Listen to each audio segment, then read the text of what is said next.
sujetos justamente políticos, ¿no? O sea, o por lo menos es necesario pensarlos en términos de sujetos con capacidad de acción, con capacidad de transformación de su propia realidad. Y en eso es fundamental la perspectiva de cómo, si pensamos que los que transforman la realidad son estos sujetos colectivos, cómo podemos pasar de esa individualidad, de ese yo, a el nosotros, ¿no? Cómo podemos hacer y contribuir a que esa transformación subjetiva se produzca.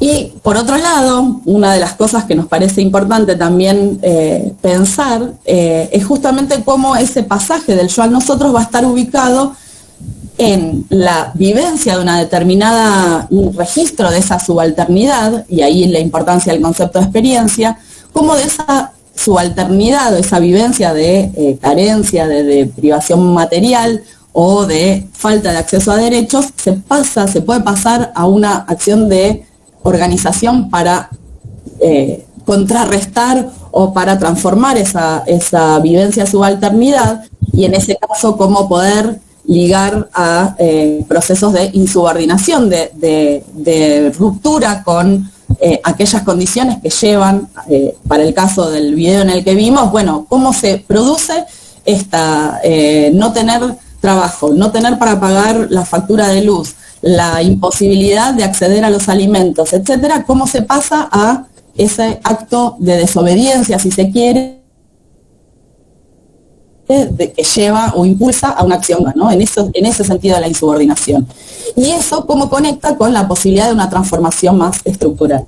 Y señalamos lo de la necesidad de pensar en términos de experiencia, porque ahí el concepto de Thompson de experiencia nos parece como un concepto potente, porque aquellas personas que pasan por experiencias como la que vimos en el video, empiezan a transitar esa, digamos, modificación de su relación de subalternidad, lo empiezan a transitar de otra manera a partir de haber tenido una vivencia específica. Y esto es importante para el trabajo social porque esta experiencia, estos procesos en los que se insertan las personas con las que trabajamos, se ubican en el plano de lo cotidiano, ¿sí? O sea, no es solamente la lectura de una situación en términos estructurales lo que determina modificación, este pasaje del yo al nosotros, sino que es comenzar a transitar procesos organizativos, lo que va a decir Thompson, lo que va a ser como el término medio entre el ser y la conciencia, ¿sí? O sea, entre la vivencia que tenemos, subalternidad, dificultad, digamos, para salirse de la relación desigual de poder, y va a conectar con la posibilidad de la superación de esa relación de subordinación, ¿no? Es también lo que va a conectar la estructura y el proceso, o sea, lo que es la estructura que vivimos, las condiciones que no elegimos y la posibilidad de su transformación. Y además va a ser la posibilidad de ir asimilando subjetivamente tanto la determinación material, entender por qué vivimos de la manera en que vivimos, pero también la posibilidad de su superación. Cuando la señora dice, o sea, todos necesitamos que alguien nos represente y en todo caso nuestra representación son los piqueteros, está comenzando a transitar ese proceso de explicarse su realidad y buscar una alternativa de superación de sus condiciones de vida. Entonces, voy a tratar de ir metiéndole un poco de pata para no agotarles. ¿Cuáles son esas condiciones que no elegimos, ¿no? O sea, ¿cuáles, digamos, con qué tienen que ver estas situaciones en las cuales la historia se hace? Bueno, ¿qué pasa a nivel de la estructura, ¿no? Ya sobre esto no quiero redundar porque seguramente son cosas que ven en otras materias o han visto, digamos, quienes son graduados en su paso por la formación, o sea, digamos, pensar la sociedad atravesada por un orden social capitalista, pero en para pensar el capitalismo no podemos pensar solamente en términos de cómo se produce o se reproduce la acumulación de capital, sino también cómo esa acumulación de capital en todo caso tiene necesariamente que estar siendo pensada en términos de la producción de valor y la reproducción de la relación de capital en general. Y ahora lo vamos a ver más en detenimiento, lo voy a explicar mejor. Por otro lado, la necesidad de pensar que estas condiciones que no elegimos tienen que ver con que el centro del orden social está puesto en la valorización del capital y no en la satisfacción de necesidades, y esta cosa que ahora también vamos a ver, que nuestra vida no nos pertenece. Por otro lado, el rol que cumple el Estado, un Estado capitalista, y cómo tiene una, digamos, una apuesta en la construcción de hegemonía, de presentar ese interés de clase como interés del conjunto de la sociedad, pero también cómo su forma organizativa va a reproducir esta relación de desigualdad de poder. Y por último, las políticas sociales como campo de disputa. Vamos uno por uno e intento ser, espero, clara en la explicación. Para pensar esta idea de por qué las luchas de los movimientos, para pensar la lucha de los movimientos sociales es necesario pensar el momento de la producción y la reproducción, justamente porque el momento de la reproducción de la reproducción ampliada del capital incluye un momento específico que es el de la reproducción de la fuerza de trabajo y la necesidad de disponibilidad para la acumulación de capital de fuerza de trabajo como la mercancía, que es la que motoriza la valorización del capital, ¿sí? No hay otra mercancía que le permita al capital acumularse. En eso, digamos, la disputa, ahí la tensión que vemos en la foto, y volviendo a la idea de antagonismo, la disputa en torno a la reproducción de la vida es una lucha estratégica, va a decir Titi Bhattacharya también en el artículo que les compartimos. Porque por un lado, digamos, tenemos que pensar que la reproducción de capital implica la expropiación de riqueza producida, pero por otro lado, también implica la reproducción de una relación desigual de poder, que es necesario lograr la acumulación de capital, pero también al mismo tiempo reproducir la relación de dominación. Y en eso vamos a ver el papel del Estado. Voy a mostrar no se rían, es mi pizarrón, digamos, virtual, que con mucho cariño he construido. Para pensar en esto de producción y reproducción, el gráfico intenta mostrar justamente esos dos momentos, ¿no? Por un lado, el momento de la producción de valor, o sea, un dinero, o sea, un capital que se invierte en un proceso de producción que incluye la puesta por parte de los capitalistas de la compra de distintos medios de producción, materias primas y fuerza de trabajo, que al cabo de un determinado proceso de producción va a obtener más valor del que entró en el primer momento, ¿sí? Este ciclo de la acumulación de capital opera al interior de las unidades de producción y en el proceso de valorización de capital. Ahora, ese proceso de valorización de capital no puede existir si no existe este otro, que es el que decimos de reproducción social, de reproducción de la fuerza de trabajo, ¿sí? Que tiene otra forma de estructurarse este caminito, digamos, que por un lado implica la obtención para el trabajadora, implica la obtención de un salario, que a través de los cuales obtiene artículos y bienes de consumo, se produce esa fuerza de trabajo, esa mercancía, que se venderá y obtendrá el salario para reproducir su vida, ¿sí? Entonces, son dos momentos, el momento de la valorización de capital y el momento de la reproducción de la fuerza de trabajo, pero no son dos momentos disociados, son momentos indispensables para la reproducción del orden social. Y en eso, lo que nos interesa señalar en la presentación es que justamente cuando decimos que los movimientos sociales tienen su esfera, digamos, de actuación en torno a la reproducción, estamos hablando de esto. Cuando pensábamos en estos de trabajadoras y trabajadores desocupados que se veían en el video, lo que decimos es, no tienen esta posibilidad, no están accediendo al salario, entonces van a intervenir de otro modo, o sea, no pueden interrumpir la producción, como los trabajadores ocupados, que pueden intervenir e interrumpir la producción para obtener mejores salarios, acceder a más bienes a través de su salario, a través del aumento, o disminuir la jornada de trabajo para poder contar con tiempo para su vida, sino que van a tener que contar con otras estrategias para poder intervenir en esta reproducción de su fuerza de trabajo, ¿sí? Ahí, pero no solo eso, ¿no? O sea, hay múltiples luchas de los sujetos colectivos que van a estar vinculadas, por ejemplo, a problematizar el tema del consumo, o sea, de por qué el consumo tiene que estar privatizado, ¿no? Porque hay que acceder a través del salario. De hecho, los trabajadores y trabajadoras ocupadas, al no tener salario, no podrían, no pueden comprar medicamentos, no pueden. Entonces, hay un montón de aspectos sobre los cuales los sujetos colectivos intervienen, por ejemplo, en las tareas de cuidado, ¿no? Esto que no lo dijimos, pero es bastante obvio, esta esfera es la esfera en general reservada a la unidad familiar, a la unidad de la esfera de lo privado, ¿no? Esfera en la cual todo este trabajo de producción, de reproducción de la fuerza de trabajo recae en forma desigual sobre mujeres.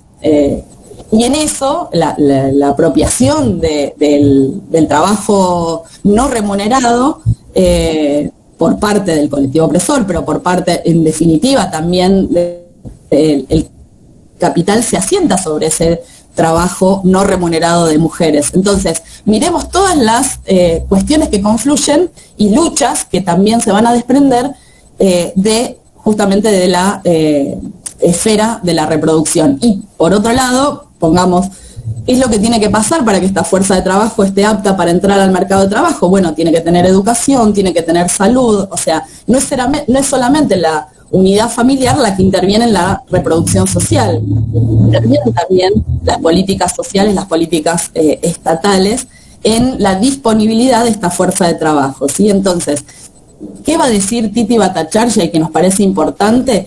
Que es estratégica, estas disputas en torno a la reproducción de la fuerza de trabajo, es estratégica en tanto la disputa no se dirige a capitalistas individuales, sino que se dirige al capital en su conjunto, ¿sí? Por eso las luchas en su mayoría están vinculadas a demandas hacia el Estado, ¿sí? ¿Hasta acá se entiende o vamos bien? Bueno, sigo. Sí, Jorgelina, vamos bien, no te preocupes que vamos bien. Okay. ¿Por qué decimos esto de que provocativamente y que de alguna manera nos parece importante señalar que nuestras vidas no nos pertenecen, que es necesario que la acción de los movimientos sociales, de los sujetos colectivos, se dirigen también a reapropiarse sobre la capacidad del control sobre nuestro proceso de vida, ¿no? Una de las cosas de estas condiciones en que no elegimos para intervenir, para hacer historia, tiene que ver con que el capital produce, bueno, históricamente lo que va a generar es lo que se llama el proceso de subsunción real del trabajo al capital. Eso lo vamos a ver en el caso de la primera imagen, como aparece en la película Tiempos Modernos, que a nivel del espacio productivo, el trabajadora se va a convertir en una suerte de apéndice de la máquina.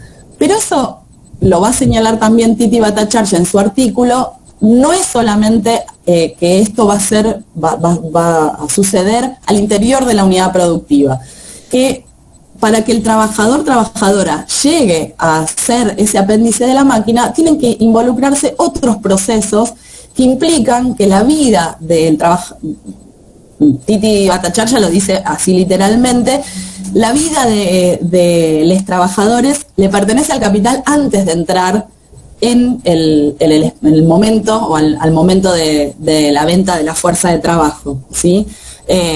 Va a haber que construir a ese sujeto con una determinada subjetividad, una subjetividad dócil, obediente. Va a estar vinculado, digamos, a todo lo que se realice en la esfera del trabajo doméstico, o sea, la forma en la que reproducimos nuestra vida, no ya en el trabajo, sino por fuera del trabajo, va a estar asociado, vinculado a las necesidades de reproducción de la relación de capital, ¿sí? Entonces, esta, digamos, subordinación de nuestra vida a la necesidad de valorización del capital es algo que también va a estar presente en la lucha y la disputa por reapropiarse. Titi Bhattacharya lo dice como, de una manera muy linda, que es la necesidad de reapropiarse o disputar las esferas de placer, o sea, de tratar de generar mayor control sobre lo que hacemos con nuestros cuerpos, con nuestras vidas, ¿sí? Y ese componente que después lo vamos a ver en las acciones de algunos sujetos colectivos, va a estar bastante presente, por ejemplo, y fundamentalmente en las exigencias del movimiento feminista, ¿no? O sea, la necesidad de poder disponer de nuestros propios cuerpos y de nuestras propias vidas, ¿sí? Ahí va a haber un llamado directo a recuperar el control sobre nuestros cuerpos y nuestras vidas. Otra de las condiciones que no elegimos, lo paso rápido porque tal vez sea más conocido, o sea, es todo el andamiaje jurídico y político que configura la acción del Estado, ¿no? Ahí el pulpo que vemos en esta imagen, el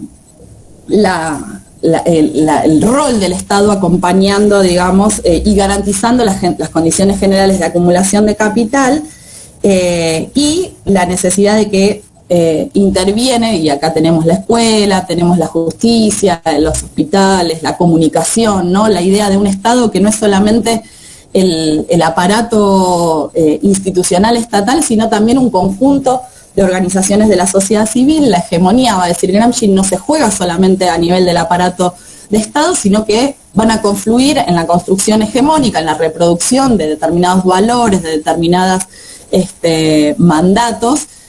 Van a intervenir un montón de otras instituciones, la iglesia, los medios de comunicación, etcétera, ¿sí?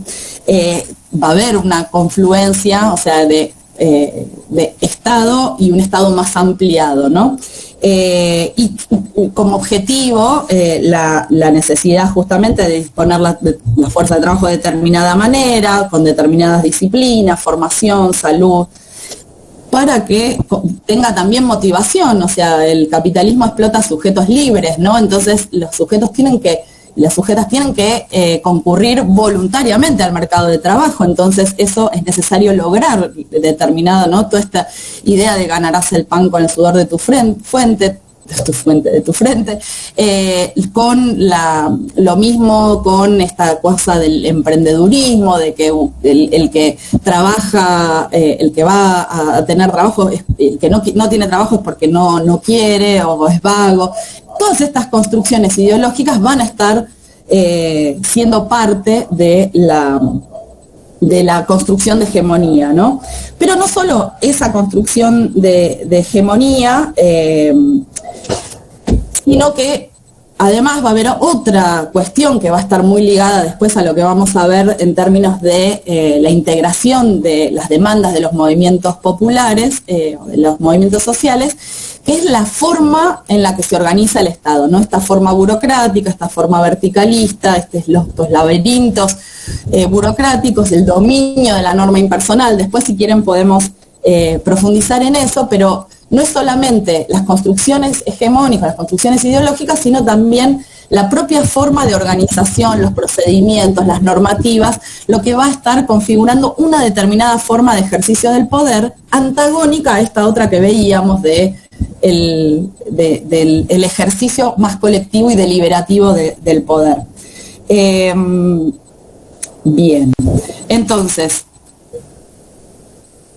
esto no va a estar exento de contradicción. Es una frase larga de Topalov, si quieren la leo, porque toda esta, esta forma en la que el Estado interviene muchas veces llevaba a pensar, bueno, el Estado lo que hace es a través, ahora leemos la frase, pero a través de esta reproducción de la relación, o sea, integrando las luchas, integrando las demandas de los sectores subalternos, lo que hace es asegurarse la disponibilidad de fuerza de trabajo.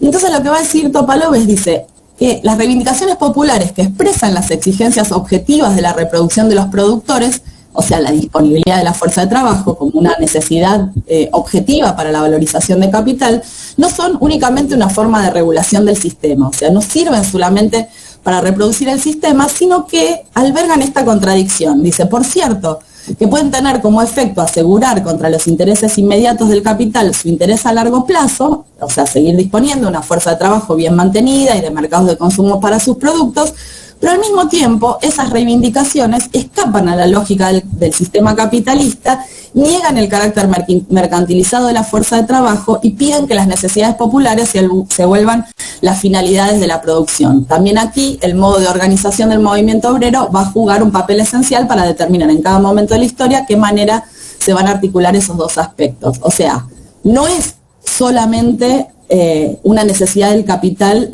esta asunción por parte del Estado de estos consumos socializados, de disponer de educación pública, de salud pública, sino que al mismo tiempo que esto sucede, pongámosle el caso de vivienda social. O sea, por un lado es una necesidad porque es una demanda de los sujetos colectivos, pero por otro lado también va a ir en contra de que, digamos, esas porciones, digamos,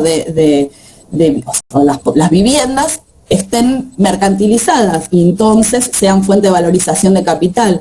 Lo podemos poner también para el caso de lo que pasó en la pandemia, ¿no? O sea, por un lado la necesidad de garantizar salud de manera generalizada, o sea, disponer de vacunas, pero por otro lado los intereses de los laboratorios interviniendo en que eso no se les escape en términos de poder hacer un negocio de eso. Digo, esta contradicción va a estar permanentemente presente en las disputas que den los movimientos populares y al mismo tiempo, de acuerdo a cómo se resuelva esta disputa, va a dar una configuración u otra, ¿sí? Rápidamente esto va a estar presente también en los artículos que compartimos, cuál es otra de las condiciones que no elegimos, es la coyuntura, el tiempo histórico en el que intervenimos. Algunas cosas a señalar, por un lado, hay un periodo histórico más largo que va desde fines de los 70 hasta la actualidad, que operó, sobre el cual se operó un cambio en la correlación de fuerzas, hay un auge a nivel global, en todo el capitalismo a nivel global, para el año 68, 69, un auge de luchas, que es de alguna manera derrotado, podríamos decir, o sofocado, y se instaura de alguna forma esta hegemonía neoliberal que implica una renovada, esto lo paso por alto, o sea, lo paso rápido porque entiendo que conocemos de qué se trata las propuestas del neoliberalismo, del recorte del gasto social, todo digamos, un paquete de medidas económicas pero no solo, ¿no? O sea, el neoliberalismo no implicó solamente esta ofensiva del capital contra el trabajo en términos de recorte de gasto social, achicamiento de servicios públicos, intervención mínima del Estado y poca intervención en la economía, sino también lo que dice más abajo, que tuvo que ver y tiene que ver con un proyecto cultural hegemónico que implicaba no solamente ahorrar costo laboral, sino también reducir el poder político de la clase trabajadora, volver a instalar una lógica individualista, de competencia entre los trabajadores. Y entonces lo que va a operar fuertemente en este periodo es una fragmentación, digamos, de la clase trabajadora, o sea, va a haber una profundización de un proceso que ya se venía dando, pero que ya empieza a conformarse como algo estructural, ¿no? Una gran masa de la población que va a quedar por fuera de la posibilidad de reproducir su existencia, o sea, el sector de precarizades, decimos, desocupadas, y por otro lado el sector de trabajadoras y trabajadores que realizan un trabajo intelectual o un trabajo manual, ¿no? O sea, hay una diferenciación al interior de la clase y cada vez más esta porción del sector, digamos, que no puede reproducir su vida, va a crecer cada vez más. O sea, no es algo que pase solamente en Argentina, sino que es algo mundial, que incluso los propios organismos internacionales de crédito, los que piensan políticas públicas a nivel internacional, digamos, Banco Mundial, el Fondo Monetario Internacional, van a ver que esto es una fuente de preocupación, sobre todo en términos de la gobernabilidad, la posibilidad de reproducir las condiciones de estabilidad para la acumulación de capital. claramente el recorte del gasto social va a tener un impacto diferencial en la reproducción que es asumida mayoritariamente y en forma desigual sobre las mujeres. Y por otro lado, un paquete de reformas para de alguna manera remercantilizar ciertos servicios públicos, ¿no? O sea, hay una búsqueda de reconvertir tanto la salud como la educación, el sistema, la previsión social, las políticas también de asistencia, ¿sí?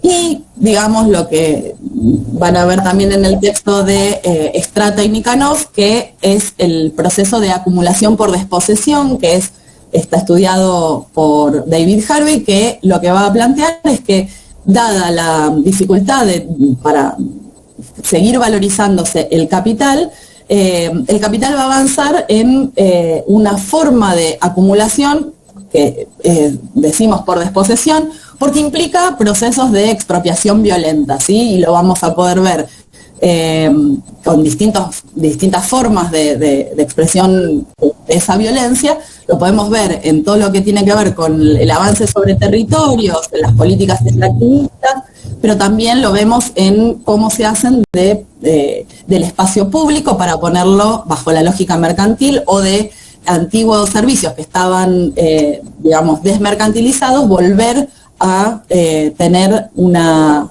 fuente de valorización, pongámosle el caso de la educación superior y todas las ofensivas que hay para generar de ese espacio público, de ese servicio público, también fuentes de mercantilización, ¿no? A través de la venta de servicios, de la venta de posgrados, de cursos, etcétera, ¿no? Esto también es parte de un proceso que, digamos, David Harvey analiza como acumulación por desposesión.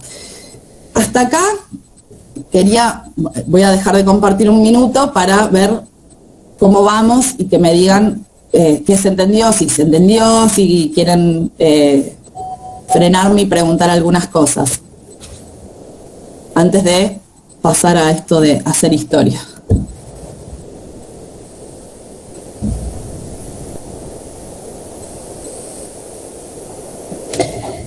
Yo puedo comentar una cosa porque me quedé con algo con las preguntas que vos habías hecho, digamos, de qué sujeto, bueno, cómo hace el Estado, cómo responde el Estado y demás. Y si bien, bueno, vos fuiste como retomando algunas cuestiones, uno de los compañeros, digamos, planteó, no recuerdo bien en este momento quién, creo que más de uno, cómo la intervención del Estado arranca con un episodio de represión, básicamente. Pero en el marco de lo que vos venís, digamos, presentando, digamos, y a partir de algunas cuestiones que vas trayendo, no es obviamente la única estrategia que el Estado implementa. Es una por la que a veces suele comenzar, digamos, pero en esta, digamos, en esta construcción y todo lo que se disputa en términos de hegemonía, va apelando a otro tipo de estrategias.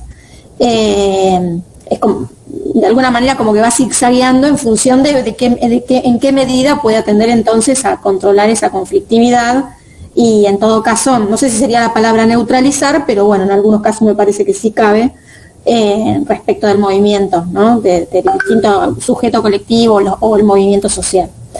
Así que por ahí estaría bueno, seguramente lo vamos a estar también igual conversando la semana que viene y demás, pero le contaba Jorgelina, digamos, la experiencia en nuestro caso de los comités barriales de emergencia, digamos que es una experiencia digamos que también es interesante como para pensar en términos de bueno, en qué medida estuvo integrado por determinados movimientos sociales y cómo entonces algunos movimientos sociales pueden llegar a perder como su capacidad de confrontación en la búsqueda digamos. Entonces, bueno, me quería quedar como con eso, por ahí, bueno, algún compañero lo quiere como redondear un poco más incluso, pero iba por ahí, digamos, mi cuestión que me gustaría que en algún momento después podamos seguir como pensando un poco todos juntos, ¿no? Sí, la idea era ir avanzando sobre eso, ¿no? O sea, toda esta acción política que despliegan los movimientos sociales, las distintas repertorios de acciones, en tanto generan esta conflictividad, digo, no es casualidad que el primer momento es la represión, pero rápidamente, al no poder ser contenida esa movilización popular, rápidamente hay una respuesta de política pública, ¿sí? A la apertura de fuentes de trabajo en función de este contrato, digamos, con una empresa para generar puestos de trabajo. Y así como eso tenemos un conjunto de otras experiencias sobre las cuales quería como detenerme. Yo veo que por la hora, no sé si vamos a llegar, en todo caso, vamos, si quieren, seguimos un poquito con esta ronda, porque se hizo un poco extensa la parte medio conceptual, pensaba que iba a ser más breve, pero se me hizo un poco larga. Mi idea era ahora y justamente avanzar sobre eso, qué fue generándose en la Argentina, particularmente, cómo se configuraron estos actores y sujetos colectivos y cómo, de alguna manera, esa acción fue configurando la respuesta estatal o qué políticas empezó a tener las distintas respuestas gubernamentales que contuvieron y al mismo tiempo integraron. Eso está bien desarrollado en el texto de Strata y Nikanov, donde hablan de esta subjetividad integrada, ¿no? Como de los orígenes del movimiento piquetero, de hablamos todos o no habla ninguno, o hablamos en nombre de un colectivo, va a pasar a un periodo en el cual ya hay organizaciones más estables, hay representantes, incluso hay la configuración de los movimientos desocupados más a la imagen y semejanza de el sindicalismo clásico, ¿no? O sea, la posibilidad de constituir espacios más corporativos o de sindicalización de las experiencias de los trabajadores precarizados. Como también exacto. Sí. No sé si hay alguna pregunta, si no, avanzo un poquitín más. Y si querés, si te parece, podés avanzar otro cachito. Yo igualmente hago solamente un paréntesis para recordar, nosotros estuvimos enviando, está cargada en el aula virtual, digamos, o sea, en el aula, dentro del campus virtual de la materia, un drive con toda la bibliografía y también la enviamos por mail, ¿sí? Así que en todo caso, si alguien no lo recibe, revisen siempre el spam, porque como se manda mucho, a veces suele caer en el spam, pero en todo caso se contacta con nosotros si es que alguno no la recibió y lo reenviamos, ¿sí? Pero bueno, la selección junto con el detalle de qué capítulos dentro de cada libro, porque hay libros que están digitalizados completos, la enviamos. ¿Sí? Bien. Le meto entonces un poquito a la configuración de los sujetos colectivos en la Argentina.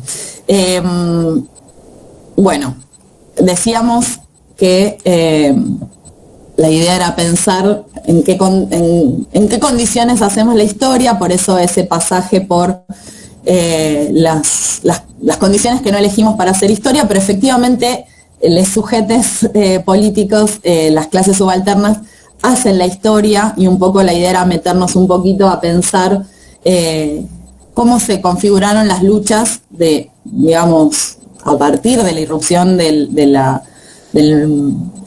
la adopción del neoliberalismo en América Latina, en Argentina particularmente a partir de la dictadura del 76, pero que tienen, digamos, estas luchas, lo que Ubiña va a decir que hay un largo ciclo de impugnación al neoliberalismo en América Latina en el que ubica dos momentos, ¿no?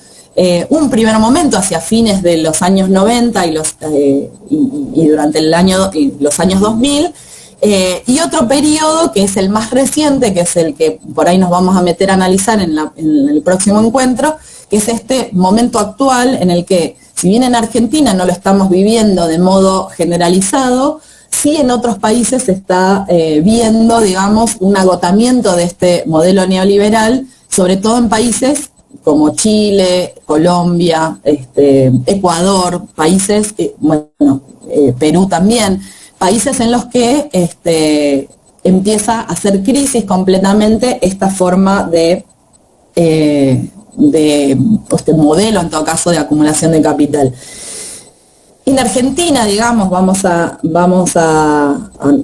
contar, digamos, en el año, hacia fines de los años 90 y principios del 2000, o sea, el argentinazo, como se llamó, el 19-20 de diciembre, pero con todo lo que estuvo alrededor, digamos, de esos años, Pero también en América Latina vamos a ver que son procesos que también se van a estar dando. Vamos a tener el Caracazo en el 89, va a estar la guerra del agua y del gas en los años 2000 y 2003 en Bolivia, la insurrección zapatista en el 94, digamos. En eso, digamos, Ubiña va a señalar este comienzo del agotamiento, o del primer momento del ciclo de impugnación al neoliberalismo en América Latina.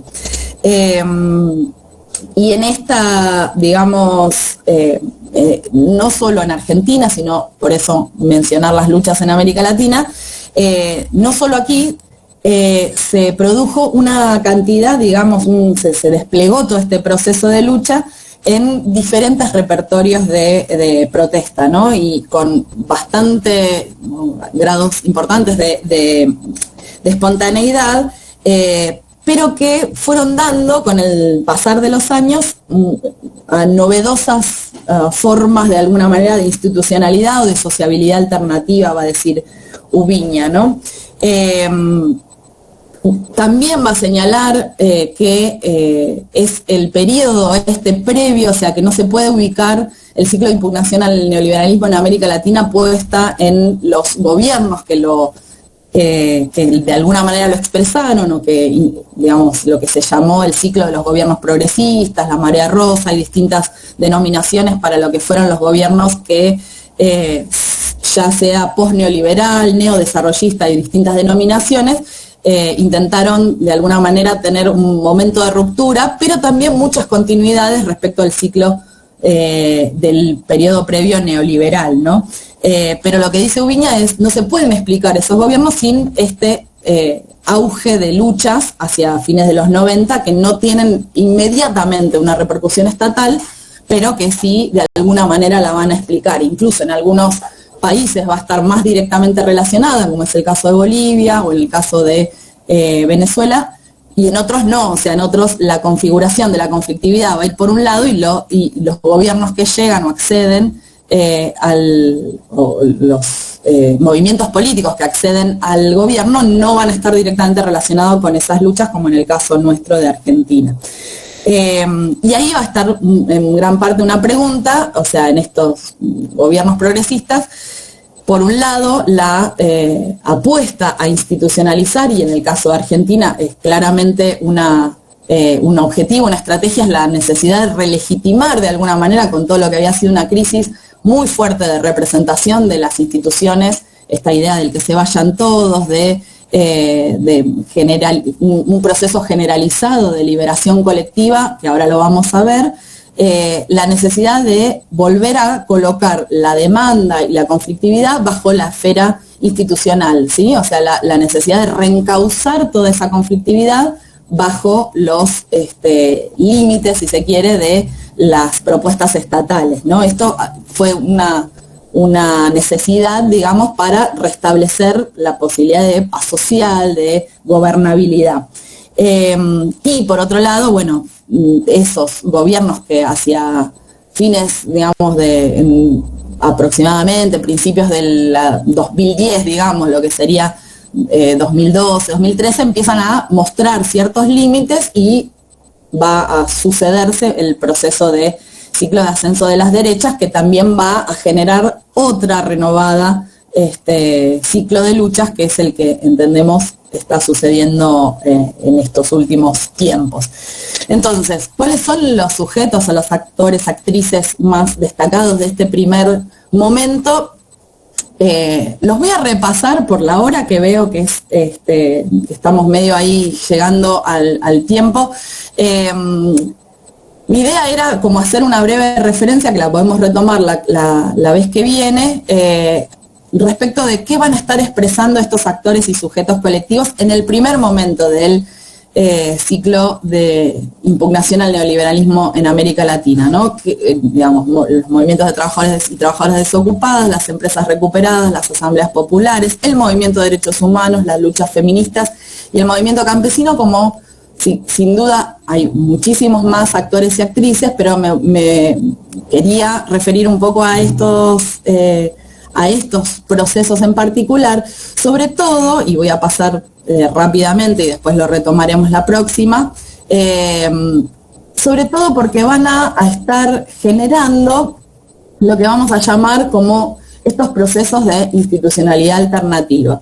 Y un poco en función de retomarlo la vez que viene, porque justamente estos procesos de institucionalidad alternativa, a los que hace referencia también Hermano Viña en su artículo, son los que entendemos empalman con la posibilidad de ampliar las estrategias de intervención del trabajo social. O sea, si conocemos en detenimiento cuáles son las propuestas que encierran cada una de estas experiencias de institucionalidad alternativa, en las fotos vemos, no sé, los bachilleratos populares, las experiencias de producción agroecológica, los proyectos productivos que tienen muchas organizaciones, la generación, digamos, de formas cooperativas de trabajo, ¿no? y la gestión colectiva y asamblearia de esos procesos de trabajo, los espacios de niñeces, la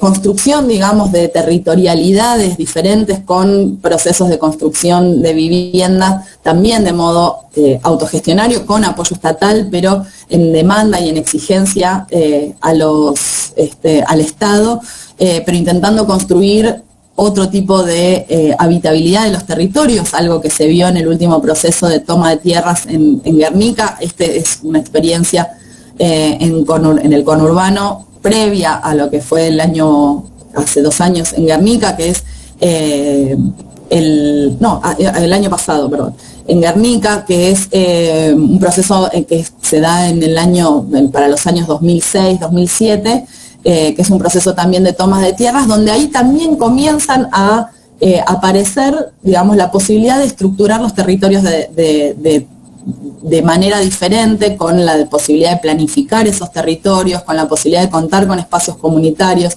Lo mismo con distintas institucionalidades. Este es el caso de Flores Guerreras, un refugio para mujeres que sufren situaciones de violencia de género, pero así como eso podemos contar con digamos, espacios de promoción de la salud, de centros de atención para consumos problemáticos, digamos, quiero decir, una cantidad de estrategias de construcción, digamos, de resolución de necesidades sociales, organizadas desde los propios movimientos sociales, que van a tener un componente, y es lo que nos interesa por ahí abordar más en profundidad la vez que viene, cuáles son esos elementos de esa institucionalidad alternativa, por dónde pasan y cómo pueden palmar el trabajo social, o cómo puede dialogar, aprender, conocer y apropiarse también de herramientas para que esa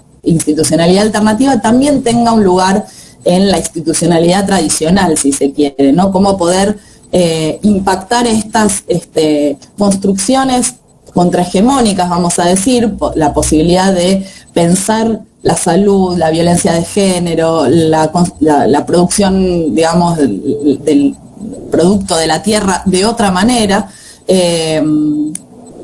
Bueno, y podríamos poner muchos más ejemplos, la educación en términos de gestión de esa educación, no solamente en términos de educación para la liberación o educación crítica, sino también de cómo se gestiona una escuela, digamos, una cantidad de estrategias que de alguna manera, va a decir Ubiña, y va a estar presentado la vez que viene lo vamos a ver en mayor profundidad, van a tener como elementos de esa sociedad que se quiere construir, ¿sí? Van a ser como ensayos prefigurativos de esa distinta sociabilidad que de alguna manera el proyecto de la clase trabajadora va a estar, digamos, apuntando a construir. Entonces, un poco lo voy a dejar por acá, para dejar como 2 minutitos de cierre y queriendo ser también respetuosa del tiempo, y en todo caso lo retomamos la vez que viene.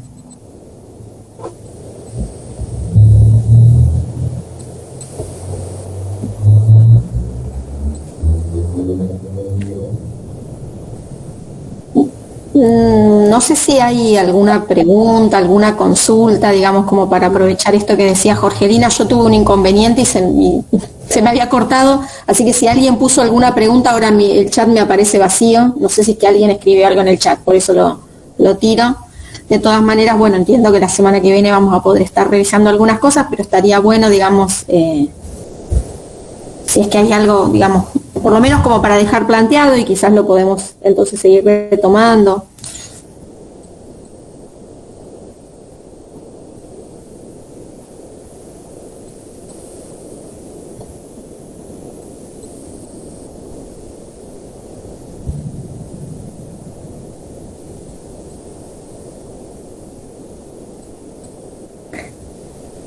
Bueno, nos has dejado anonadados con mucho. Bueno, acá Yara creo que iba a decir algo. No, quería contar algo nada más, que estuve Bien. tomando notas de lo que estuvieron hablando, y sí estaría bueno profundizar la próxima. ¿Se entendió bien?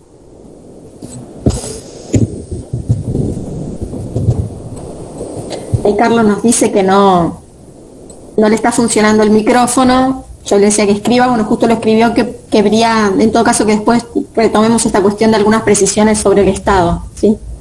Uh-huh. Sí, está bueno, sí, lo pasé como muy por arriba, porque también, ¿no? Presuponiendo que tenemos materias en las que analizamos qué es el Estado, en cuanto a que los movimientos organizan la demanda del Estado. Ok.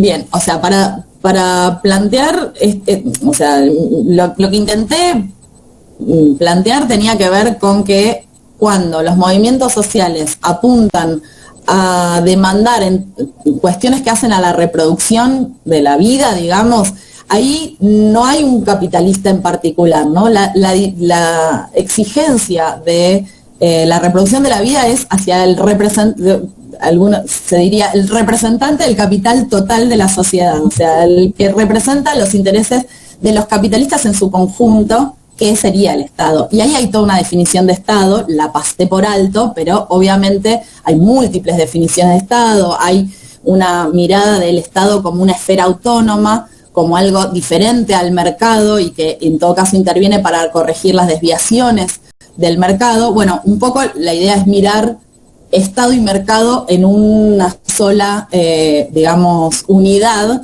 o en todo caso en una totalidad social que tiene estos distintos momentos. O sea, claramente el Estado se presenta y al mismo tiempo implica una esfera de administración separada del mercado. O sea, el Estado justamente en su organización burocrática requiere que, digamos, no sea el Estado de una clase directamente, o sea, de la burguesía, o sea, sino que requiere una administración que toma esta forma de administración burocrática, ¿sí? Eso está muy claramente desarrollado en un texto de Adrián Piva, muy interesante, sobre justamente la burocracia estatal, ¿no? O sea, es la protección que tienen los capitalistas de su propia intervención sobre la explotación de la fuerza de trabajo, ¿no? Entonces, esta administración burocrática preserva, a partir de, digamos, lo que Weber analiza de el dominio de la norma impersonal, de la racionalidad instrumental, digamos, de esta forma jerárquica de toma de decisiones, pero que al mismo tiempo